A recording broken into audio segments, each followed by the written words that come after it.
С глубокой древности в жизни и в хозяйственной деятельности человека существенную роль занимали народные промыслы. В Чеченской Республике также существовали мастерские по обработке камня, дерева, глины, кожи и шерсти. В конце XIX и в начале XX веков свое широкое распространение получили ворсовые ковры. Главная особенность таких ковров – это традиционные чеченские орнаменты и непревзойденное качество.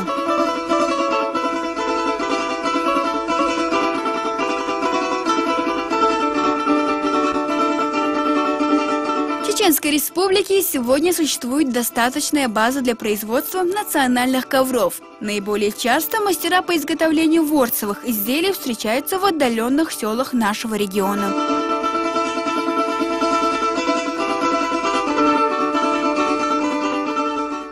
Селение Нижний Нойбери. Эта местность известна своими утонченными мастерами по дереву и металлу. Но, как мы убедились позже, это не единственное достояние села. На протяжении многих десятилетий здесь хранятся секреты традиционного ковроплетения. Средняя общеобразовательная школа номер 1 села Нойбери Гудермесского района. В одном из классов идет не совсем стандартный урок. Здесь проходит мастер-класс по изготовлению чеченского ворсового ковра. Это весьма нелегкое занятие было начато семьей Есхановых еще в 90-е годы.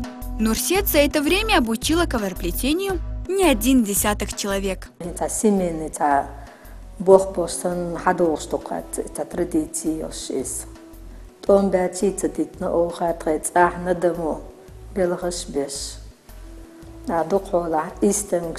Дина кузыш померитре иста ато белдачол и кушбина закаш халартон. Са интерес рич в культуру ма дечи войне даркари. В число учеников Нурсет входит и ее дочь Джарадат. Будучи в младших классах, она уже владела всеми тонкостями изготовления ковра. Сегодня она, как и своя мать, практически всегда за станком, потому что, когда бывают заказы, приходится целыми часами, сгорбившись, находиться над созданием очередного шедевра. Порой в таком состоянии доводится находиться 5, а то и 8 часов в день.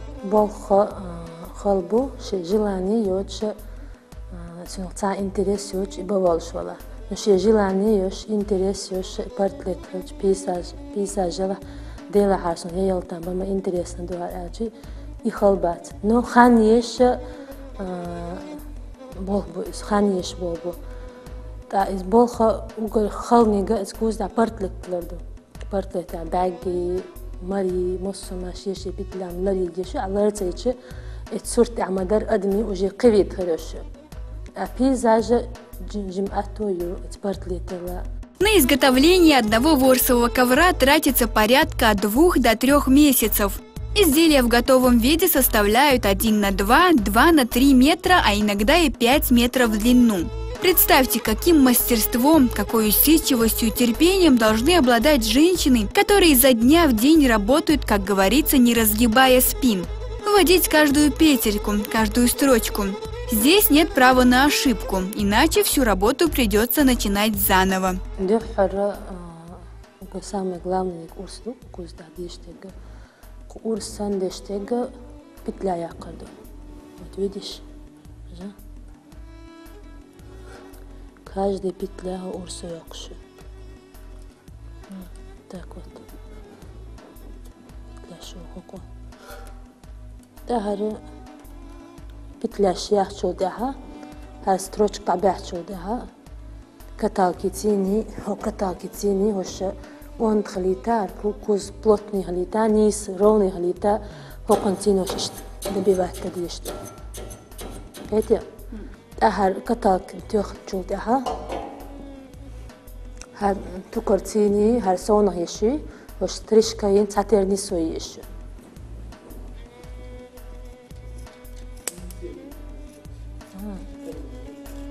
Чертеж ковроплетения – это обязательный документ. Ориентируясь по схемам, мастерицы выводят рисунок. Кстати, все рисунки на изделии выполнены в национальном стиле. На каждом ковре можно заметить квадраты, круги и дугу, которые несут в себе особое значение. Их изготовлением занимается художник Магомед Есханов. К рассказу о нем мы придем чуть позже.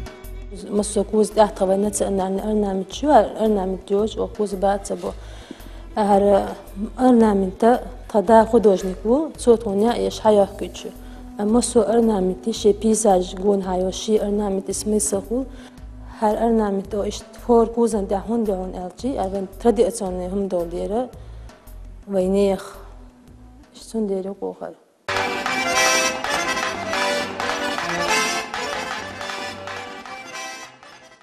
Ворсовые ковры в классическом исполнении можно узнать по геометрическим изображениям, олицетворяющим растения, животных и самого человека. Таким образом, раньше умельцы с помощью вот таких геометрических изображений показывали окружающий мир. Ученые называют это явление языком коврового искусства. Кстати, очень часто на подобных изделиях изображали целые сцены, баталии и обряды. К сожалению, во многих странах язык коврового искусства был утерян, и изображения стали носить декоративный характер. Но в Чеченской Республике традиционное ковроплетение живет и по сегодняшний день.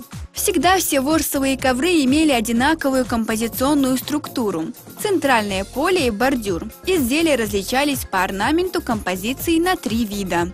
Первый – центрический. Весь орнамент сводится к выделению центральной фигуры ковра, так называемого медальона. Второй – фоновый. Орнамент без какой-либо одной крупной фигуры, но мелкие фигурки заполняют весь фон. Третий – каймовый. Орнамент выполнен так, чтобы привлекать внимание на бордюр ковра.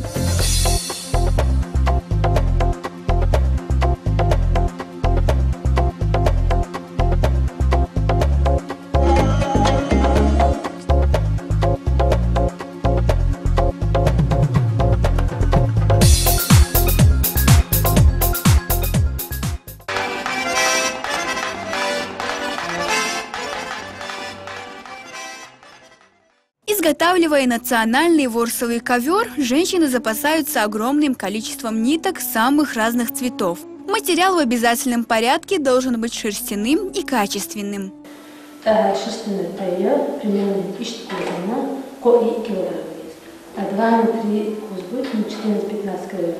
Готовые изделия ковров хранятся в художественной мастерской в Грозном. А это тот самый Магомед Есханов, о котором мы обещали рассказать чуть ранее.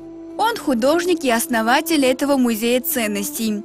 Именно он стал зачинателем ковроплетения в селе Нижний Нойбери. Я в центре города открыл художественный салон. Это не для баловства. Оно никакую прибыль не приносит. Это дело народным творчеством, делаем для того, чтобы поддержать народное творчество. И основная задача этого салона – рекламировать народное творчество нахов. Будь то ковры, будь то истанги, будь то деревянные изделия и так далее. Сегодня в мастерской у Магомеда хранятся полотна, на которых запечатлены боевые башни, пейзажи и портреты первого президента, героя России Ахмад Хаджи Кадырова. За все эти работы семья Магомеда не раз награждалась медалями. Многие изделия хранятся в музеях разных стран мира. Официально, будем говорить так, выступили чечено-ингушское ковроделие, будем говорить так. Оно же как таковое же вообще не было, но исчезшее было. В 1982 году была такая международная ярмарка за рубежом, в Лейпциге. Там мы выставились и нас отметили. На весь Советский Союз было отмечено 8 золотых медалей, 4 золотых медали забрала Чечено-Ингушская республика. Недавно французская организация, забыл я как они называют, специально приехали в Чечню, это месяца 2 тому назад было, купили у нас ворсовые 2 ковра. То есть они знают, что они означают, для своего музея купили. Вот. А так в Дании, Англии, в Польше, в Америке, в Бразилии, в Иордании, я уже сказал, в Египте, в Саудовской Аравии, ну, то, что я помню. С его слов мы узнали, что все орнаменты на коврах несут в себе богатую историю и важную информацию. В древние времена люди во всем мире владели так называемым языком символов и знаков. В древности эти иероглифы рисовали везде – на жилых башнях, на камнях. Впоследствии они вышивались на шерстяных изделиях. Наши предки не просто так рисовали орнамент. Они обязательно что-то означали, несли какую-то информацию для окружающего мира. Людей, я имею в виду. Это говорит о том, что они общались с другими народами, не только близкими соседями, а с Тибетом, с Индией там, и так далее. И наши орнаменты в основном надо нести, можно отнести, так сказать, к арамейским орнаментам. Ибо мы являемся предками этой арамейской цивилизации и в языке, и в орнаменте. Вот наши истанги, ковры, ворсовые ковры, войлочные ковры и другие, как ковры сумах, плетенки и так далее, обязательно несли какую-то информацию. Современная наука считает, что язык символов и знаков общенациональный в мировом масштабе язык. После этого уже идет, как говорят лингвисты, это петроглифы, потом клинопись идет, а потом уже графика развилась. На сегодняшний день мастеров по изготовлению традиционных ковров единицы.